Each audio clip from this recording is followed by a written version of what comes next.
welcome to The Code Tray, the podcast of the ACCP Emergency Medicine PRN. I'm your host, Christian Kroll, an emergency medicine and ICU pharmacist at the University of Iowa Hospital and Clinics. To view this recorded presentation, head to our YouTube channel at youtube.com/@ACCP EMED-PRN. And for PRN members, slides can be found under the Libraries Entries section of the ACCP Communities website. Today, we first have Holly Green, who is a PGY2 EM pharmacy resident at Denver Health. And today she will be presenting a journal club on Reteplase versus Alteplase for acute ischemic stroke. So for a little bit of background, so I'm sure we've all heard of Alteplase and Tenecteplase. And so this is another genetically modified form of Alteplase. So Reteplase does a similar thing. So it cleaves plasminogen to plasmin, which then initiates fibrin breakdown and causes fibrinolysis to break down a clot in the case of an ischemic stroke. And so a little bit of comparisons between the different agents. So I thought this was really interesting because these aren't new. So Alteplase first came out in 1989, and then we had Reteplase soon after in 1996, and then Tenecteplase came onto the market in 2000. And so I have the FDA approved indications here as well. So Reteplase and Tenecteplase are both approved only for STEMI, and then Alteplase has more indications with acute ischemic stroke, massive PE, as well as STEMI. And then you can see the dosing here. So Reteplase, the dosing that was used in this trial is 18 milligrams IV bolus. You give that over 2 minutes, and then they give a second 18 milligram bolus 30 minutes after the initial.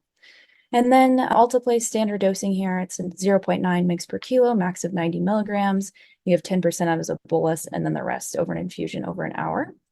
And then Tenecteplase dosing 0.25 mg per kilo, max of 25 milligrams, just as a one-time bolus.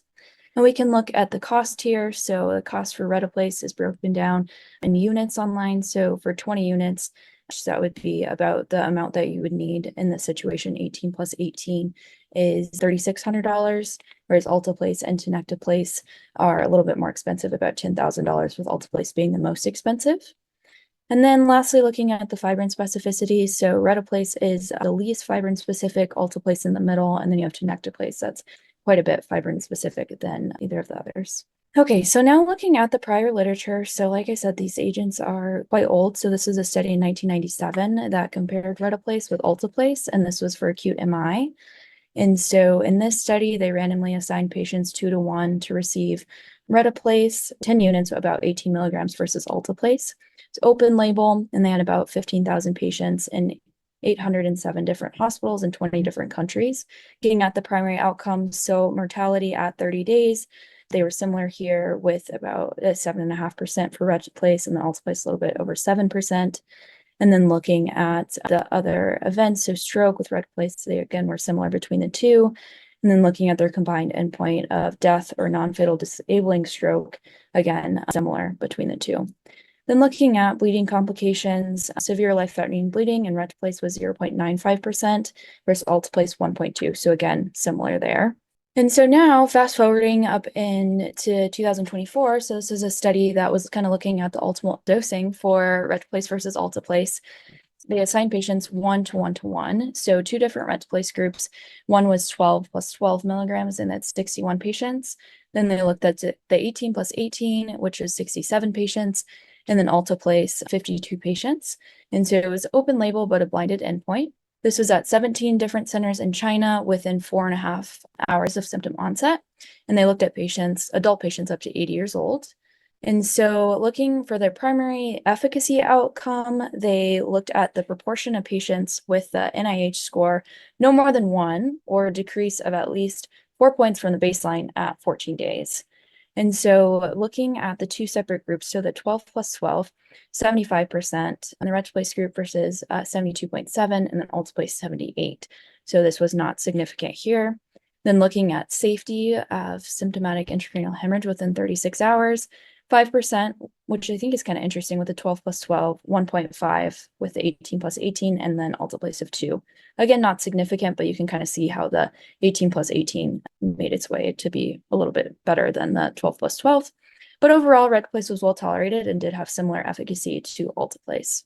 So now moving on to our study that was done by the same authors. It was published in the New England Journal of Medicine in 2024.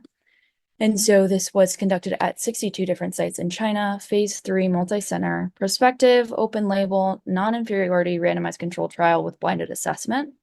So looking at our study population, so for our inclusion criteria, included adult patients up to 80 years old, had to be less than 4.5 hours of symptom onset. They had to have an excellent functional status before onset of stroke. So we'll go over the modified Rankin scale, but they had to be a 0 or 1 on that scale. NIH score of 4 to 25, and they had to be eligible, obviously, for thrombolysis. And they excluded anyone who was going to undergo endovascular thrombectomy or who had one in the past.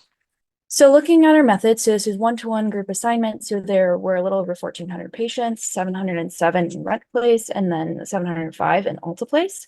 You see the dosing here, the 18 milligrams, and then an additional 18 milligrams given 30 minutes later.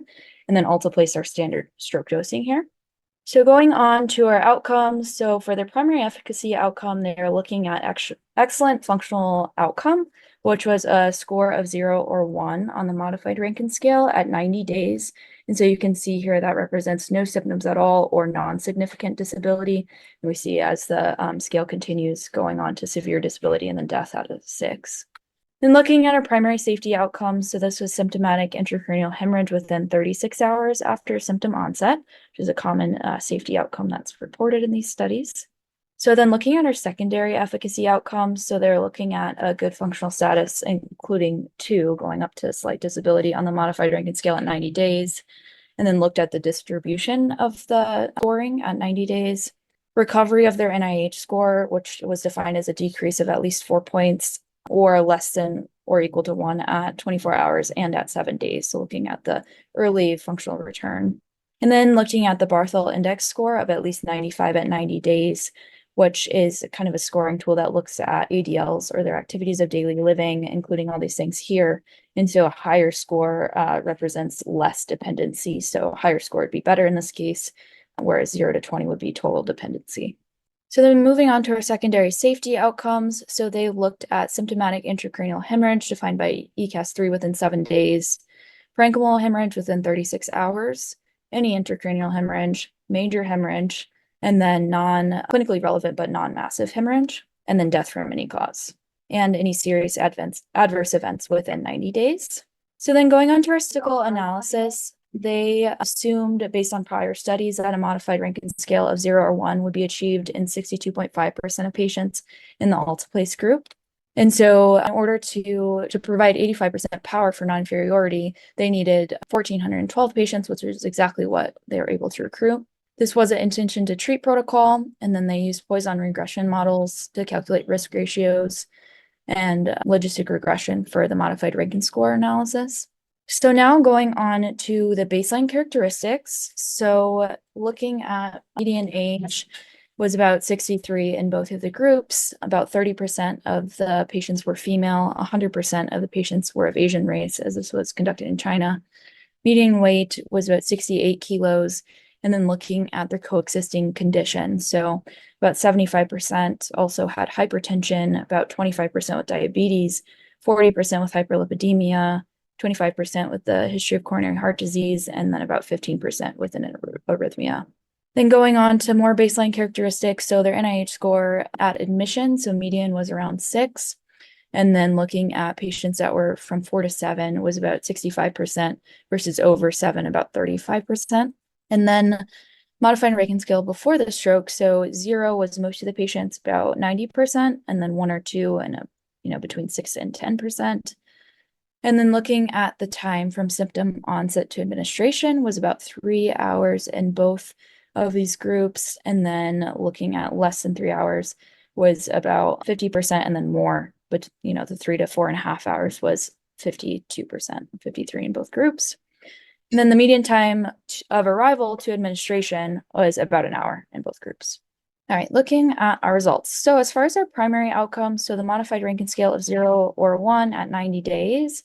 So Reteplase did show a non-inferiority to Alteplase. So about 80% of the patients in the Reteplase group did have excellent functional outcome at 90 days. And so you can see a risk difference of 9.4 percentage points here, compared to Alteplase with 70.4%.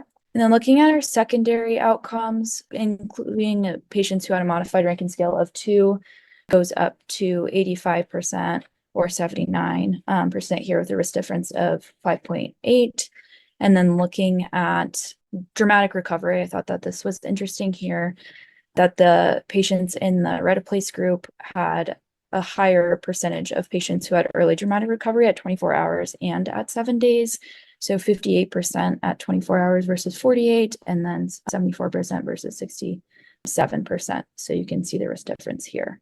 And then continuing on with the secondary outcomes of their distribution of the modified Rankin scale. So you can see majority of the patients fall into the 0 to 1, but then we did have some patients that went on, with death being the worst outcome, obviously, 4.7 versus 3.8 in Alteplase. Then for the safety outcomes, I'll highlight a couple here. So these across one, so not a significant difference, but you can see that symptomatic intracranial hemorrhage within 36 hours and within 7 days was similar between Reteplase and Alteplase when you looked at just the patients who actually got the drug. And then death, again, was similar between the groups, between both at 7 days and at 90 days. But any intracerebral hemorrhage within 90 days was a little bit higher in the Reteplase group with the risk ratio at 1. But yeah, 7.7 versus 4.9%. And then looking at any adverse events that included a wide range of different things. But we did have a higher incidence in the Reteplase group with 91.6 versus 82.5. So as far as the discussion goes, Reteplase did have a higher percentage of patients with excellent functional outcome at 90 days in Alteplase, showing that it is non-inferior. And Reteplase did have a higher percentage of patients with early dramatic recovery at 24 hours and at 7 days. They did have a similar incidence of symptomatic intracranial hemorrhage and death. And then Reteplase had a higher incidence of any intracranial hemorrhage and adverse events at 90 days.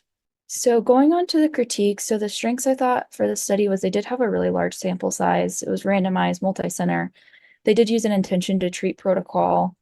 Definitely adds to the literature, as we haven't had much literature for acute ischemic stroke for this medication.